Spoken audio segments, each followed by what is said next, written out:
नमस्कार, आदाब, सत श्री अकाल, जय भीम, जोहार। मेरा नाम सूरज कुमार, आप देख रहे हैं हमारे यूट्यूब चैनल आरक्षण सा।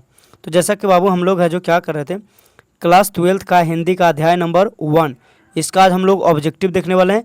इससे पहले कवि परिचय यानी लेखक परिचय हम लोग पढ़ चुके हैं और संपूर्ण अर्थ पढ़े हैं और इसका सब्जेक्टिव भी देखें, यानी इसके पहले ऑलरेडी 3 से 4 वीडियो बना दिया गया है। तो अगर कोई नहीं देखे तो जा करके देख लीजिएगा, उसके बाद ऑब्जेक्टिव लगाइएगा, क्योंकि ऑब्जेक्टिव बाबू जब तक आपका वहाँ से क्लियर नहीं होगा तब तक ऑब्जेक्टिव है जो नहीं देखेगा, अच्छा नहीं रहेगा, मतलब याद नहीं होगा उतना, ऐसे समझ में ज़्यादा आएगा। ठीक है, हमारे ओपिनियन से, क्योंकि मैं 4 साल से पढ़ा रहा हूँ ऑफलाइन, तो हमें ये अनुभव है कि पहले बच्चों को है जो कहानी बताया जाए, उसके बाद जो ऑब्जेक्टिव पढ़ेगा तो ज़्यादा समझ में आएगा। तो ठीक है, अगर आप लोग नहीं देखा तो जा करके देख लीजिए, उसके बाद देखिए, इसको अच्छा रहेगा। तो कुछ कहता है कि बातचीत शीर्षक निबंध के निबंधकार का नाम बताइए। कहता है कि बातचीत का जो शीर्षक है वो निबंध लिखे हैं और उनका निबंधकार कौन है? बालकृष्ण भट्ट है। कौन है बाबुआ? बालकृष्ण भट्ट जी हैं। देखो हम लोग ऑप्शन भी सोल्व कर लेंगे। बालकृष्ण भट्ट है। अच्छा, चंद्रशेखर शर्मा गुलेरी किनका है? तो उसने कहा था, चंद्रशेखर शर्मा गुलेरी किनका था? तो उसने कहा था कि रामधारी से दिनकर क्या है? रामधारी से दिनकर जी का तो अर्धनारीश्वर। किनका है बाबुआ? तो अर्धनारीश्वर का है ना। एक मिनट, सॉरी, अच्छा ठीक है, अर्धनारीश्वर का लेखक कौन है? रामधारी सिंह दिनकर जी। कोई दिक्कत? अच्छा, इनमें से कोई नहीं तो ये तो है ही नहीं है, तो इसका अर्धनारीश्वर हो जाएंगे रामधारी सिंह दिनकर जी, उसने कहा था। बालकृष्ण भट्ट है जो किनका है? वो यानी बातचीत का। अगला क्वेश्चन नंबर 2 कहता है बालकृष्ण भट्ट का जन्म कब हुआ था? तो बालकृष्ण भट्ट जी का जन्म 23 जून 1844 को हुआ था। ध्यान रखिएगा, 23 जून 1844 का। कब? तो 23 जून 1844 को हुआ था, यानी बी इज राइट आंसर। अगला क्वेश्चन हम लोग फास्ट चलेंगे बस 10 मिनट में, क्योंकि टाइम पास नहीं, बिल्कुल पढ़ाई फोकस। ठीक है, अगला क्वेश्चन कहता है बालकृष्ण भट्ट का निधन कब हुआ था? बालकृष्ण भट्ट जी का निधन कब हुआ था? बताओ। जुलाई 1912, 20 जुलाई 1913, 20 जुलाई 1914 और 20 जुलाई 1915। तो बताओ कि बालकृष्ण भट्ट जी का निधन कब हुआ था? तो 20 जुलाई 1914 को हुआ था, यानी सी इज राइट आंसर है ना। अगला क्वेश्चन कहता है कि बालकृष्ण भट्ट का निवास स्थान कहाँ है? मतलब देखो, निवास स्थान समझना, जन्म स्थान नहीं समझना। जन्म स्थान और निवास स्थान में अंतर है। देखो, जन्म स्थान किसको कहते हैं, अभी उन्हें समझिएगा। निवास स्थान उसको कहते हैं कि जहाँ वह कर क्या करें, कि वह जहाँ वह रह रहे हैं उसको हम लोग निवास स्थान कहेंगे। जन्म स्थान हम लोग उसको कहेंगे कि जहाँ वो उन्होंने क्या किए थे, जन्म लिए थे। ठीक है, कोई दिक्कत? अच्छा, एक होता है कर्म स्थान। तो कर्म स्थान किसको कहेंगे? कर्म स्थान हम लोग उसको कहेंगे कि जहाँ व्यक्ति रह करके कमा खा रहा है उसको हम लोग कर्म स्थान कहेंगे, यानी वह कर्म भूमि हो गया। तो जन्मभूमि, कर्म भूमि और निवास भूमि, समझ गया? ठीक है, जैसे कहने का मतलब है कि कोई व्यक्ति बिहार में जन्म लिया, ठीक है, और वो जाकर कहाँ रहा? उत्तर प्रदेश में। तो बिहार हो गया उसका कुछ जन्म स्थान और उत्तर प्रदेश क्या होगा? निवास स्थान। लेकिन अगर वो व्यक्ति दिल्ली में जाकर के क्या कर रहा है? कमा रहा है और उसके से अपना जीवन चला रहा, तो वो उसका लिए कुछ हो गया, कर्म स्थान हो गया। आप तो समझ में आ गया जी। चलो, तो इसका समस्तीपुर, पटना बिहार, वाराणसी उत्तर प्रदेश या इलाहाबाद उत्तर प्रदेश। तो कहाँ था इनका निवास स्थान बाबू? तो इलाहाबाद उत्तर प्रदेश, यानी डी इज राइट आंसर है ना। अगला क्वेश्चन नंबर 11 कहते हैं कि बालकृष्ण भट्ट ने मोटा मोटी कुल कितने निबंध लिखे थे? मोटा मोटी मतलब कहने का मतलब कि ये कितने निबंध लिखे थे? तो 1000, लगभग कितने निबंध लिखे थे?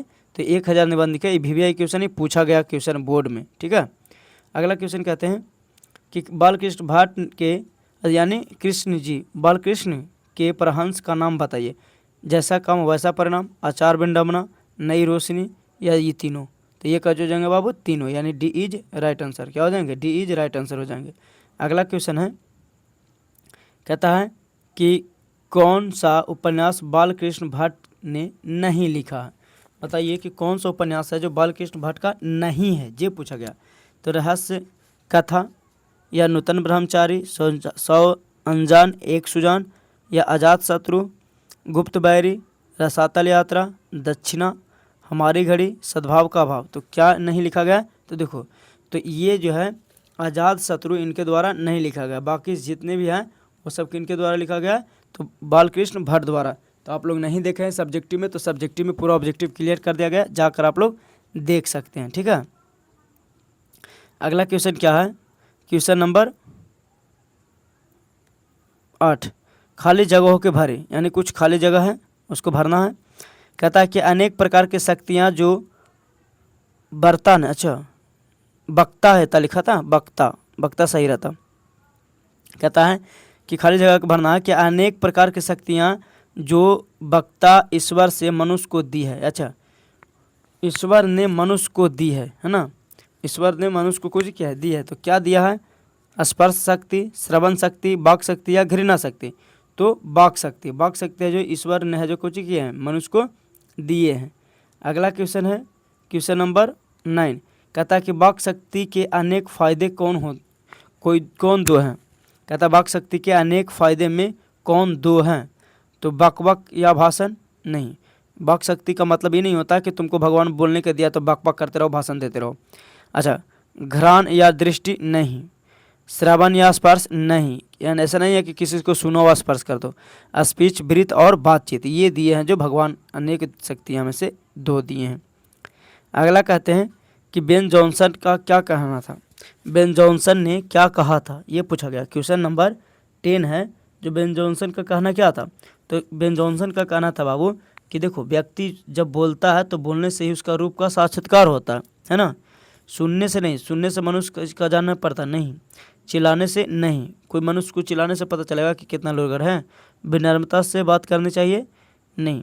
तो बेन जॉनसन का कहना था कि मनुष्य को बोलने से ही उसका रूप का साक्षात्कार होता है, यानी पता चलता है कि कैसा उसका रूप रंग है। अच्छा, तो एडिसन का मत क्या था, तो एडिसन का मत था कि असल बातचीत 2 व्यक्ति के बीच ही हो सकता है, सच्ची बातचीत 3 व्यक्ति के बीच नहीं। इनका कहना था कि 2 व्यक्ति के बीच बातचीत होता है, असल बातचीत सिर्फ 2 व्यक्तियों के बीच बातचीत हो सकता है, यानी बी इसका हो जाएगा राइट आंसर। बेन जॉनसन का कहना था कि व्यक्ति बोलेगा तभी उसका गुण पता चलेगा, और एडिसन का कहना था कि असल बातचीत 2 व्यक्तियों के बीच ही होता है। ये नहीं पढ़े हैं तो हम पढ़ा दिए, जा करके आप देख सकते हैं हमारे वीडियो। 12 नंबर क्वेश्चन को जी कह रहा है कि शक्ति शब्द में कौन सा लिंग है। तो देखो, शक्ति क्या है, शक्ति होता है, फलना में बहुत शक्ति है, फलना बहुत बलवान है। तो क्या ऐसे कहा था कि फलने बहुत बलवानी है, नहीं कहा था। तो बलवान है तो कुछ हो जाएगा, तो पुल्लिंग हो जाएगा, कोई दिक्कत। अगला क्वेश्चन नंबर कितना है, 13 को कह रहा है कि बालकृष्ण भट्ट में पढ़ने की अभिरुचि किसने जगाया। यानी बालकृष्ण भट्ट को पढ़ने में अभिरुचि किसने जगाया था, तो माता पार्वती ने। कौन, माता ने, उनके माता ने है जो बालकृष्ण भट्ट को पढ़ाएं और सुसंस्कृत की विद्या दिए। आगे कहते हैं क्वेश्चन नंबर 14 कि शेक्सपियर शब्द संज्ञा के किस भेद के अंतर्गत आता है। जो शेक्सपियर शब्द है वो कौन सा शब्द है, संज्ञा। अब देखो, अगर संज्ञा नहीं पढ़ें तो कहिएगा तो हम सब्जेक्टिव ले आएंगे, तो कल कहो तो हम क्या करते हैं, कमेंट में लिखो कि आप लोगों को संज्ञा चाहिए, तो संज्ञा का हम वीडियो ले आएंगे। तो कहते हैं कि शेक्सपियर है जो किस संज्ञा का है। तो देखो, शेक्सपियर कोई व्यक्ति है, और जब कोई व्यक्ति वस्तु का बोध होता है तो उसको हम लोग कुछ कहते हैं, व्यक्तिवाचक संज्ञा। अगर किसी जाति का बोध होता है तो उससे जातिवाचक संज्ञा। जैसे कह दिया कि नदी, तो नदी में सब नदी आ गया, लेकिन अगर कह दिया ब्रह्मपुत्रा, तो ब्रह्मपुत्रा अगर नाम ले लिया तो व्यक्ति, लेकिन अगर नदी कह दिया तो जाति। जैसे कह दिया कि मनुष्य, तो मनुष्य में पूरा मनुष्य जाति, तो ये किस में हो जाएगा, जाति में हो जाएगा। लेकिन अगर कह दिया कि राम या श्याम, मोहन, सोहन, सूरज, धीरज, तो ये किस में आ जाएगा, व्यक्ति में आ जाएगा, कोई दिक्कत। अच्छा, भाववाचक जिसको हम लोग अनुभव कर सके, महसूस कर सके। द्रववाचक जिसको नापा या तौला जा सके, कोई दिक्कत। अच्छा, अगला क्वेश्चन नंबर है जो 15 को चिकारा कि हिंदी प्रदीप नामक मासिक पत्रिका। अच्छा, इनके द्वारा एक हिंदी पत्रिका निकाला गया था जो मासिक पत्रिका था, जिसका नाम क्या होता है, हिंदी प्रदीप। बालकृष्ण भट्ट के इलाहाबाद से हिंदी वर्धनी सभा से कब निकाला गया था, तो यही पूछा गया था कि कब निकाला गया था। तो ये देखो, ये तो जान रहा है कि 1877 सब है, तो 1877 में तो दिया गया था, लेकिन कब, तो 7 सितंबर। कभी कभी इसका पूछ देता है छोटका अंक, तो कब, 7 सितंबर 1877 को। अगला क्वेश्चन कहता है कि बताइए कि हिंदी प्रदीप कितनी वर्षों तक प्रकाशित हुआ था। तो 33 वर्षों तक प्रकाशित होने वाला एक हिंदी प्रदीप एक पत्रिका था जो 33 वर्षों तक लगातार प्रकाशित हुआ था, कोई दिक्कत।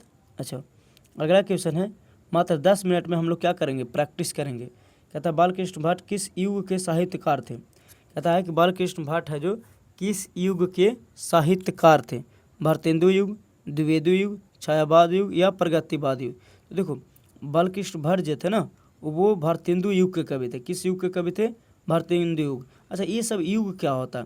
तो देखो जब कोई कवि महान होते हैं, जैसे मतलब है कि कोई कवि उभरते हैं और वो अपना उभरते हुए वो कुछ नई चीज़ देते हैं, हिंदी में एक नई दुनिया लाते हैं, नई शब्द जोड़ते हैं, बताने के कला जोड़ते हैं, तो उसके नाम पर एक युग चलता है, तो उसको कहते हैं भारतेंदु, उसको कहते हैं युग। और जैसे मान लीजिए भारतेंदु युग किसको? तो भारतेंदु हरिश्चंद्र आए, उन्होंने अपने हिंदी में योगदान दिए तो उनके नाम पर एक युग बन गया, उसको नाम कहते हैं भारतेंदु युग। द्विवेदी युग किसको कहते हैं? तो द्विवेदी जी आए हैं उसको युग दिए, द्विवेदी युग कहते हैं। समझ गया? चलिए अगला क्वेश्चन क्या है कि बालकृष्ण भाट क्या नहीं थे?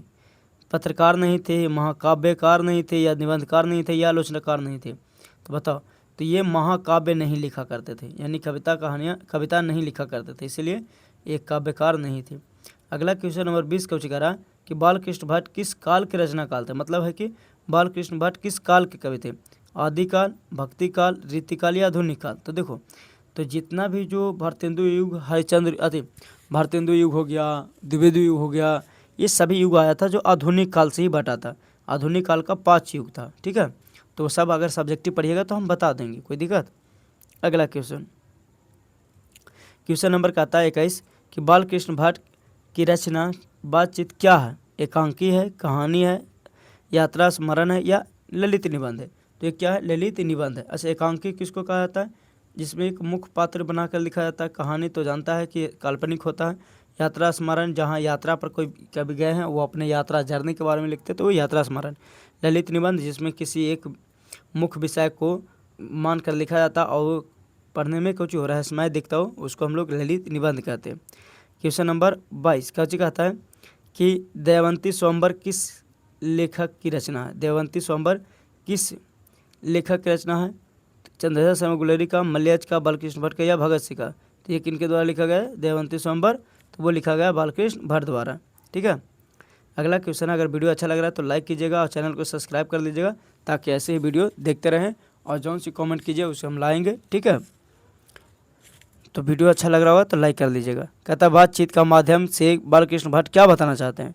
तो बातचीत के माध्यम से बालकृष्ण भट्ट है जो बातचीत की शैली बताना चाहते हैं। ठीक है, तो बालकृष्ण भट्ट है जो बातचीत के माध्यम से क्या बताना चाहते हैं? तो उसका शैली बताना चाहते हैं। अगला क्वेश्चन है कि अशिक्षित लोगों की बातचीत को क्या कहते हैं? तो देखो अशिक्षित लोगों के बातचीत को हम लोग कुछ कहते हैं बतकही कहते हैं, ठिठोली नहीं कह सकते। ठिठोली किसको कहते हैं? जब हंसी मजाक उड़ाता है किसी को तो उसको ठिठोली कहते हैं। गप्पे किसको कहते हैं? गप्पे जब मान ली कि 4-5 दोस्त इस तरह के बकवास कर रहा है उसको गप्पे कहता है। बतकही मतलब जिसका कोई लॉजिक ना हो, जिस पर भी बात निकल गया उस पर ज्ञान पेलना शुरू कर दिया, उसको हम लोग कुछ कहते हैं बतकही कहते हैं। हंसी मजाक जिसको किसी को लूटा जाता है उसको हंसी मजाक कहते हैं, है ना। अगला क्या है? क्वेश्चन नंबर 25 कहता है संवाद का सबसे महत्वपूर्ण क्या है? तो संवाद में सबसे महत्वपूर्ण होता है आत्मीयता, यानी जो भी अगर बात हो रहा है, संवाद मतलब बात, और बात जब भी होना चाहिए तो आत्मा से होना चाहिए। ठीक है, अगला क्वेश्चन नंबर 26 का कह रहा कि रॉबिन्सन क्रूसो ने 16 वर्ष के उपरांत किसके मुख से एक बात सुना था? तो वो फ्राइडे के मुख से एक बात सुना था। 16 वर्ष बाद किसने सुना था? तो रॉबिन्सन क्रूसो ने। इसको जंगल में छोड़ दिया गया था, तो 16 वर्षों तक मनुष्य का मुख नहीं देखा था। कहता है वाक शक्ति के अभाव में मनुष्य क्या नहीं कर पाता? बताओ, अगर वाक शक्ति ना होती, वाक शक्ति मतलब बोलने की क्षमता नहीं होती, तो मनुष्य क्या नहीं कर पाता? चल नहीं पाता? नहीं, ऐसा नहीं है कि जो गूंग है तो वो चल नहीं पाता। खा नहीं पाता? नहीं, ऐसा नहीं है कि गूंग है जो खा नहीं पाता। बोल नहीं सकता था। क्या नहीं कर सकता था? बोल नहीं सकता था। बाकी सुन सकता था, खा सकता था और चल भी सकता था, है ना।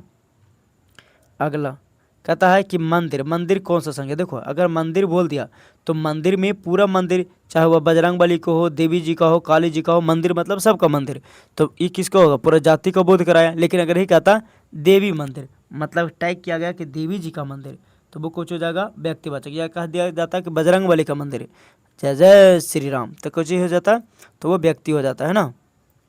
अगला क्वेश्चन नंबर 29 कहता बातचीत शीर्षक निबंध के अनुसार जो कुछ मवाद या धुआं जमा रहता है निकल पड़ता कैसे निकल पाता? बहस करके नहीं, बहस करके कभी किसी मवाद आओ अंदर अपना दुख भर लेगा। जब बकवास किसी से करे तो आओ दुख भर जाएगा।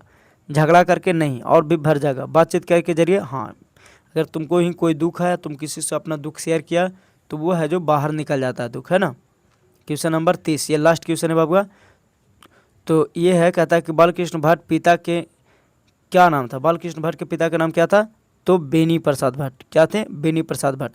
तो तुम लोग बताओ कि 30 में कितना सही हुआ, ठीक है। अगर 30 में 30 सही हुआ तो लिखो, लेकिन बताओ कि 30 में है जो आप लोगों को कितना सही हुआ है ना। तो फिर मिलेंगे अगले वीडियो के साथ, ठीक है। Tata bye bye. और अगर वीडियो अच्छा लगा तो लाइक कर दीजिएगा, बाकी कमेंट में लिखिएगा कि वीडियो कैसा लगा, ठीक है। बाय, टाटा।